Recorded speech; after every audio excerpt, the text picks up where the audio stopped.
What's going on, guys? Welcome back to the channel. Today we are taking a closer look at this beautiful black and red system right here next to me. This is the March PC of the month, my very first full-blown Ryzen system that I've built from the ground up. Not a test bed, not just a motherboard on a box with all the things connected, but an actual full-blown system featuring the Ryzen 7 1700 processor, which is an 8-core 16-thread chip, as well as MSI's GTX 1080 Gaming Z, which features a binned GPU, so that'll be fun to take a look at later today. We're going to be doing the full gamut of analysis as always, including overclocking, temperatures, acoustics, and of course gaming benchmarks. We're going to close with that. If you guys want to see a full list of specs for this PC, they are down below in the description, or if you haven't seen it yet, you can go ahead and watch part 1 of this video, where I take a look at all the parts individually, especially this case. This case, the Minute 5 PM, has gotten a lot of comments in the last video, so I just want to mention that's what this case is now, for those of you still wondering, but you can actually see it in action and watch me build inside of it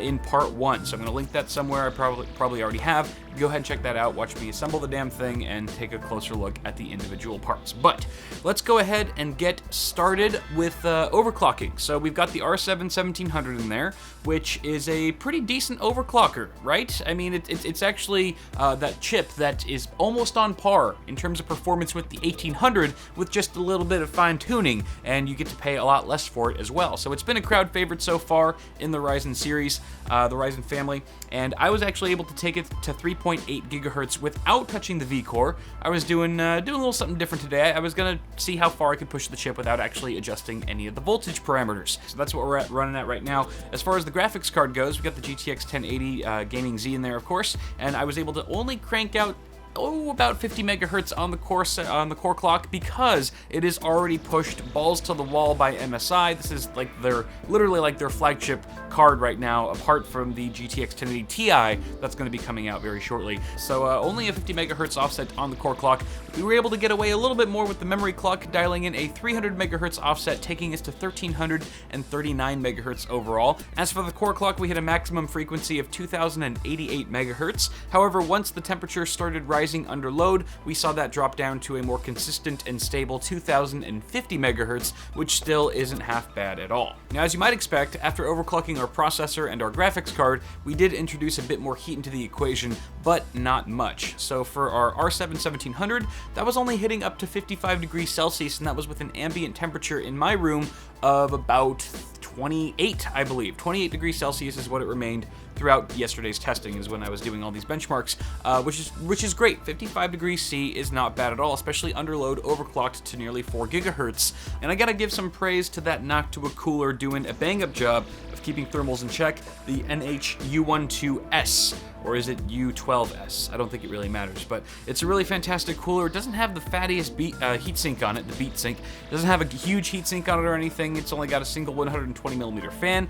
but this has knocked to a quality we're talking about, and it can do quite a lot with not too much mass, which is really nice to see. It's also fairly quiet, as we'll take a look at in the acoustics test momentarily. Under load, our GTX 1080 hit 81 degrees Celsius at its hottest, which isn't terrible, but it's definitely the warmest I would like to see it get in these tests personally. There was no thermal throttling or anything like that, so nothing really to be alarmed of. However, it would have been nice to see a bit chillier temperatures than just barely staying within its maximum safe operating temps. But on that note, let's go ahead and talk about acoustics here. The main things to look out for, the main noise generators in this system, if you will, are the case fans. We've got 4 120s that came included with the chassis. There's 3 on the front as intake, 1 on the back as exhaust, and they are fairly quiet and effective at moving lots of air. Even though I was a bit disappointed at the LEDs not shining as brightly as they looked in the pictures, they seem to do a pretty decent job without generating too much noise. Now, I've actually wired them directly up to the fan controller, the built-in fan controller on the case.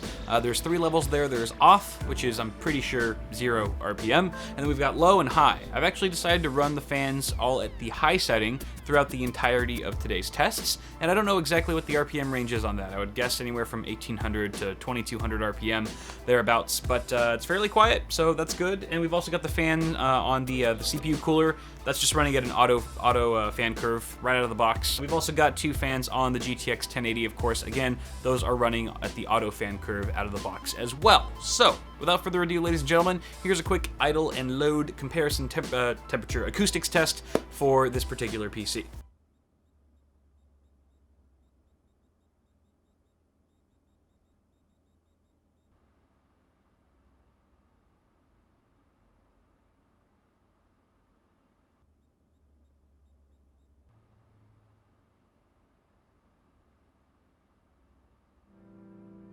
So as you might have been able to hear, the acoustic profile in this particular piece of machinery is quite good. And when I was doing my testing, which is probably, the whole benchmark suite probably takes around an hour to 2 hours to run, I was basically just having this guy right next to me the whole time, obviously without any sort of in-game audio, or at least very low, no headphones, just coming through the monitor speakers, and not distracting at all. I mean, even at the high, fan setting, and everything running full throttle overclocked, it's a fairly quiet system. And even right now, like, there are some PCs of the months where I can't do what I'm doing right now, where I actually have the system running Unigine Heaven in the background with the side panel off because it just is too loud and picks up on the shotgun microphone, which is like right there. You can't really see it, but it's right there. So, but I can do that, no problem with this particular PC, which is really nice. It's really nice to see, or nice to hear, or nice to not hear.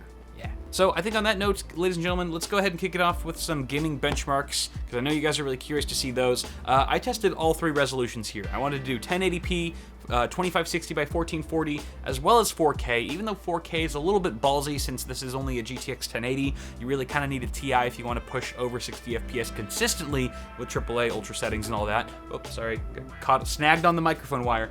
Oh, hi honey. I love you too. Thanks for interrupting my shot. Of course, the latest Wickle drivers were used for today's testing. That's version 378.92, if I remember correctly. I think that sounds right. And that's pretty much it. So you guys know the drill. Sit back, relax, and enjoy the game and benchmarks to the soothing sounds of badass metal.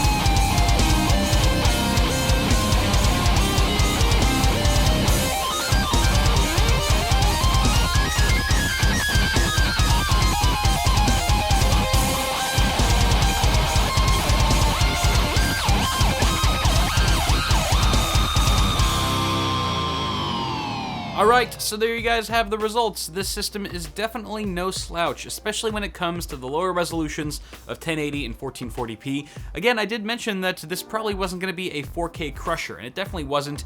We actually saw less than half of the games able to push over 60 FPS on average, which is pretty expected with the GTX 1080. That being said, this is still a kick-ass machine if you're going to be gaming at resolutions lower than 4K, which granted, most of us are. I'd say like 98% of the population still is, if not 99.9, to be honest. But overall, other thoughts, we did encounter some CPU bottlenecking, as I also suspected. That was in GTA 5 and I believe Hitman. We actually saw almost the exact same frame rates between 1080p and 1440p because we were so heavily CPU bound at that point. The GPU was just running circles around our CPU. Unfortunately, the 1700 could not keep up in those particular tests, but hey, it's something that happens. It actually is just what happens. It's normal. And on a side note, that's also why a lot of reviewers like to test CPUs at lower resolutions, like 1920 by 1080 or even below that, in order to expose any sort of CPU bottlenecks by making the game particularly